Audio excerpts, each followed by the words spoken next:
মা, আমরা তাহলে কবে নন্দিনীর বাড়িতে যাব?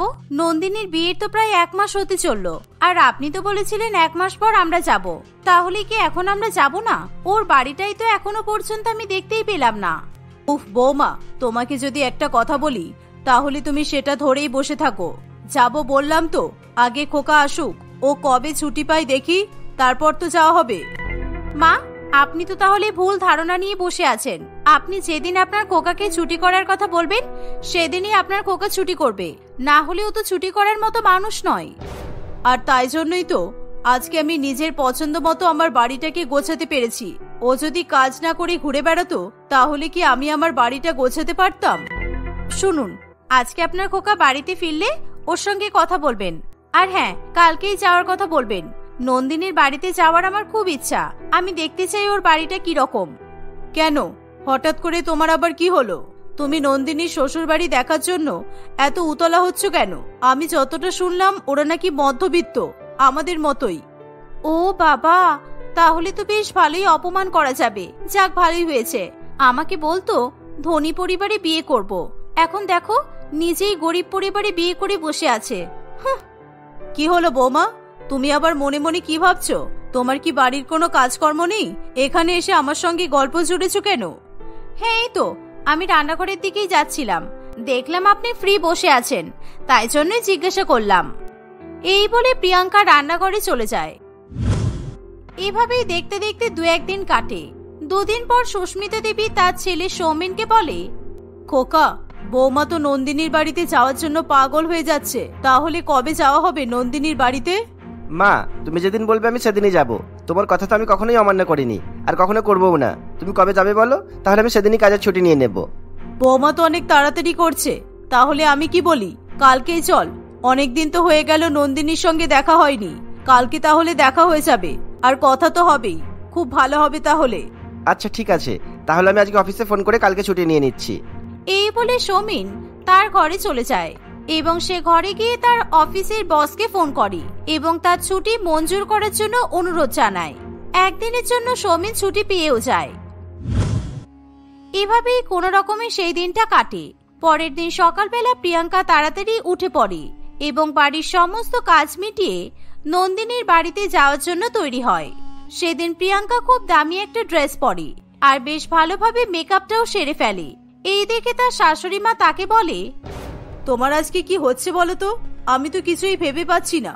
এত দামি একটা ড্রেস পরেছো, তার উপর এত সেজেছো। তুমি কি এগুলো দেখাতে যাচ্ছ নাকি আমার মেয়ের বাড়িতে? ওদেরকে তো দেখাতে হবে, আমার কাছে কত কিছু আছে। এগুলো যদি আমি না পরে যাই তাহলে তো আমাকে গরিব বাড়ির বৌমা বলেই মনে করবে। কিন্তু ওদেরকে তো এটা বোঝানো দরকার আমি কত ধনী পরিবারের মেয়ে। দেখো, ওখানে গিয়ে তুমি এমন কিছু বলো না যাতে নন্দিনীর খারাপ লাগে। নন্দিনীর তো খারাপ লাগবেই, এমন বলবো নন্দিনী নিজেকে ছোট মনে করতে বাধ্য হবে। প্রিয়াঙ্কা মনে মনে এসবই ভাবতে থাকে। দেখতে দেখতে আরো বেশ কিছুক্ষণ কেটে যায়। তারা পরিবারের সকলে মিলে নন্দিনীর বাড়িতে যাওয়ার জন্য একদম রেডি হয়ে যায়। আসলে নন্দিনী ছিল সৌমেনের একমাত্র বোন। তার বিয়ে হয়েছে কয়েক মাস আগেই। নন্দিনীর বৌদি প্রিয়াঙ্কা সে যখন শ্বশুর বাড়িতে এসেছিল তখন তার বাবা মা তাকে যৌতুকে অনেক কিছু পাঠিয়েছিল, আর তার সাথে সাথে প্রিয়াঙ্কাকেও সোনা গহনা দিয়ে সাজিয়ে পাঠিয়েছিল। এই জন্যই প্রিয়াঙ্কার নিজের উপর এত অহংকার। দেখতে দেখতে কিছুক্ষণের মধ্যেই তারা নন্দিনীর বাড়িতে গিয়ে পৌঁছায়। ই বাবা, এটা কি কাঠের বাড়ি? এরকম কাঠের বাড়ি তো আমি আগে কখনোই দেখিনি। আমার বাবার বাড়ির ওখানেও তো এরকম বাড়ি কারোর নেই, আর শ্বশুর বাড়ির আশেপাশেও তো কারোরই কাঠের বাড়ি নেই। তাহলে আমার একমাত্র ননদের এরকম কাঠের বাড়িতে বিয়ে হয়েছে। কি হলো, তুমি দাঁড়িয়ে দাঁড়িয়ে কি দেখছো? ভেতরে চলো। হ্যাঁ, এই তো। আসলে আমি ভাবছি যে এরকম কাঠের বাড়ি কেন মা?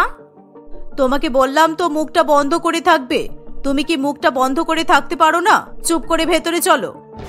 এই বলে সুস্মিতা দেবী তার বৌমাকে টেনে ভেতরে নিয়ে যায়। তারা পরিবারের সকলে মিলে নন্দিনীর সঙ্গে দেখা করে এবং নন্দিনীর পরিবারের সঙ্গেও তারা ভালো মন্দ কথা বলে। নন্দিনী তার পরিবারকে দেখে খুবই খুশি হয়। মা, বাবা, দাদা, বৌদি, তোমরা সবাই আজকে আমার বাড়িতে এসেছো। আমি তোমাদেরকে দেখে খুব খুশি হয়েছি। কতদিন হয়ে গেল তোমাদেরকে দেখি না। সত্যি এরকম একটা সারপ্রাইজ দেবে আমি তো ভাবতেই পারিনি। আরে আমরা তো এখন আসতামই না, শুধুমাত্র তোর বৌদির কারণে আমাদেরকে আসতে হলো।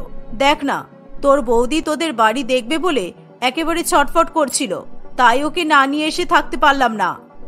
ও বৌদি, তাহলে তুমি আমাদের বাড়িতে আসার জন্য সবাইকে রাজি করিয়েছো, তাই তো? যাক, খুব ভালো করেছো। চলো আমাদের বাড়িটা তোমাকে দেখাচ্ছি, চলো। এই বলে নন্দিনী তার বৌদির হাত ধরে বাড়িটা দেখাতে থাকে। বৌদি, আসলে দাদা তো সবই দেখে শুনে আমার বিয়ে দিয়েছে। ওর জন্য একটা মুদিখানার দোকানে কাজ করে, সেখান থেকেই ও যা টাকা পায় তাই দিয়েই আমাদের সংসার চলে। বাড়তি আর কোনো কিছুই থাকে না। এক্সট্রা কোনো কিছু কেনার জন্য সংসার খরচের টাকা থেকেই আমাদেরকে আলাদাভাবে রেখে দিতে হয়, তবেই আমরা অন্য কিছু বাড়তি জিনিস কিনতে পারি। আর বৌদি, তুমি এরকম কাঠের বাড়ি কি আগে কখনো দেখেছো? দেখিনি বলেই তো তোমাদের বাড়িটা দেখতে চলে এলাম। এরকম কাঠের বাড়ি কাদের হয়? আমি তো এই প্রথম দেখলাম। তুমি তো সবসময় বলতে বাবা আমাকে ধনী পরিবারে বিয়ে দেবে, আর আমি ধনী পরিবারের ছেলেকেই বিয়ে করব। দেখেছো তো এখন তোমার কি অবস্থা? একদম ভিখারির মতো জামা কাপড় পরে আছো, আর ভিখারিদের মতো এরকম কাঠের বাড়িতে আছো। বৌদি, এসব তুমি কি বলছো? দেখো, আমি যা বলেছি, কিন্তু এখন যেটা সত্যি সেটা তোমাকে মেনে নিতেই হবে। তাই আমি ওসব কথা ভুলে গিয়ে অর্জুনের সঙ্গে হাসি খুশি সংসার করছি, আর এতে করে আমি অনেক সুখীও আছি। কিন্তু নন্দিনী, এখানে তো তোমার পছন্দের কোনো জিনিসই নেই। এখানে সব দেয়ালগুলো যেন ভাঙাচোরা। এরকম বাড়িতে তোমরা কিভাবে থাকো আমি তো সেটাই বুঝতে পারছি না। আর তাছাড়া তুমি তো নিজের চোখেই দেখেছো আমার মায়ের বাড়িটা কেমন, চারিদিকে পাথর দেওয়া। আর আমার রুমটা তো দেখেইছো, সবচেয়ে বড় আমার রুম আর সবচেয়ে সুন্দর। বৌদি, তুমি আমার বাড়িতে দাঁড়িয়ে দাঁড়িয়ে আমার বাড়ির এরকম ভাবে অপমান করতে পারো না। আমার স্বামী যা আছে তাতে আমার কাছে অনেক। তাছাড়া আমার ওরকম পাথর দেওয়া বাড়ি, বড় রুম কিছুই চাই না। এটাই আমার কাছে স্বর্গ। হ্যাঁ, এখন আর কিভাবে চাইবে? এখন তো আর কিছু করার নেই, তোমাকে এরকম ভিখারি অবস্থাতেই থাকতে হবে। প্রিয়াঙ্কা আর নন্দিনী এসব কথা যখন বলছিল তখনই সেখানে নন্দিনীর শাশুড়ি মা কমলিকা দেবী চলে আসে। কি ব্যাপার, ননদ বৌদির কি কথা হচ্ছে? আসলে অনেকদিন পর দেখা হলো তো, তাই একটু কথা হচ্ছে এই আপনাদের বাড়ির ব্যাপারে। বৌদি, থাক না সব কথা, বাদ দাও। এখন তুমি চলো, আমি তোমাদের জন্য জলখাবার নিয়ে যাচ্ছি। এই বলে নন্দিনী তার বৌদি প্রিয়াঙ্কাকে চুপ করিয়ে দেয়, আর প্রিয়াঙ্কা তার পরিবারের পাশে গিয়ে বসে পড়ে। তারা সবাই একে অপরের সঙ্গে কথা বলতে থাকে। দেখতে দেখতে কিছুটা সময় কেটে যায়। নন্দিনী যখন সকলের জন্য পুরি এবং আলুর দম বানিয়ে নিয়ে আসে, তাই দেখে প্রিয়াঙ্কা বলে, নন্দিনী, তুমি আমাদের জন্য কি বানিয়ে নিয়ে এসেছো? তুমি কি বাড়িতে এসব খাবার খেতে? তোমার জন্য তো আমি সবসময় ম্যাগি, পাস্তা এসবই বানিয়ে দিতাম, আর এখন তুমি এসব খাচ্ছ? আমাদের জন্য আবার বানিয়ে নিয়ে এসেছো? আমি তো একদমই এসব খাবার খেতে পারবো না নন্দিনী। বৌমা, নন্দিনী এত ভালোবেসে যখন আমাদের জন্য বানিয়ে এনেছে, তাহলে আমরা কেন খেতে পারবো না? নিশ্চয়ই খেতে পারবো। তুমি একবার খেয়ে দেখো তো কেমন হয়েছে। হ্যাঁ বৌদি, আমি তো সবার জন্যই বানিয়ে নিয়ে এসেছি, তুমি একবার চেখেই দেখো না কেমন হয়েছে। প্রিয়াঙ্কার কথা শুনে সুস্মিতা দেবী তার কথাটা চাপা দেওয়ার জন্য অন্য কথা বলে। নন্দিনী আর প্রিয়াঙ্কা সেটা খুব ভালোভাবেই বুঝতে পারে, তাই নন্দিনীও কথা ঘোরানোর জন্য অন্য কথা বলতে থাকে। আর তখন প্রিয়াঙ্কা চুপ করে যায়। খাওয়া দাওয়ার পর প্রিয়াঙ্কা নন্দিনীকে বলে, নন্দিনী, আমি কোথায় হাত ধোবো? তোমাদের এখানে কি কোনো কিছুরই ব্যবস্থা নেই?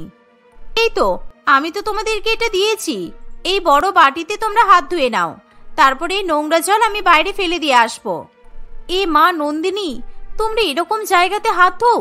ছি, আমি তো এরকম কখনোই করি না। আর তাছাড়া তুমি তো জানো এসব কিছু আমার একদমই পছন্দ নয়।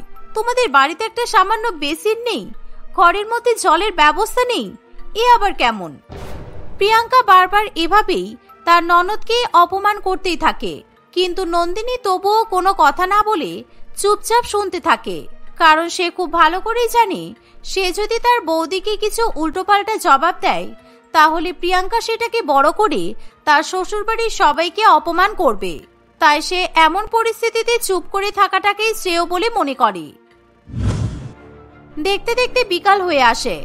বিকেল বেলা সুস্মিতা দেবী বলে, আচ্ছা, আজকে তাহলে আসি। এতক্ষণ ধরে আপনাদের সঙ্গে অনেক কথাই হলো, এবার কিন্তু আমাদেরকে বেরোতে হবে। মা, আপনি কি এখনই চলে যাবেন? এখন তো আমরা ঠিকভাবে নন্দিনীর সঙ্গে কথাই বলতে পারলাম না। হ্যাঁ সেটাই তো, আমিও তো সেটাই ভাবছি। দিদি, আমি কিন্তু এখন আপনাদেরকে যেতে দেব না, কারণ আপনারা আজকের দিনটা থেকেই যান। আর তাছাড়া আপনি তো এখনো পর্যন্ত আপনার মেয়ের সঙ্গে ভালোভাবে কথাই বলতে পারলেন না। এই তো অনেক কথা হলো, আর তাছাড়া আমার মেয়েকে একবার তো দেখেই নিয়েছি, ব্যাস এটাই আমার জন্য অনেক। না না, এসব বললে তো চলবে না, আজকে আপনাদেরকে থাকতেই হবে। আমরা দুজনে সারা রাত ধরে গল্প করব। এভাবে কমলিকা দেবী প্রিয়াঙ্কা এবং তার পরিবারকে জোর করে সেদিন রাতটা তাদের বাড়িতেই থাকতে বলে। তবে তাদের বাড়িতে থাকার মতো তেমন একটা জায়গা ছিল না। এসবই ভাবনা চিন্তা করে সুস্মিতা দেবী সেদিনই বাড়ি চলে যাবার সিদ্ধান্ত নিয়েছিল।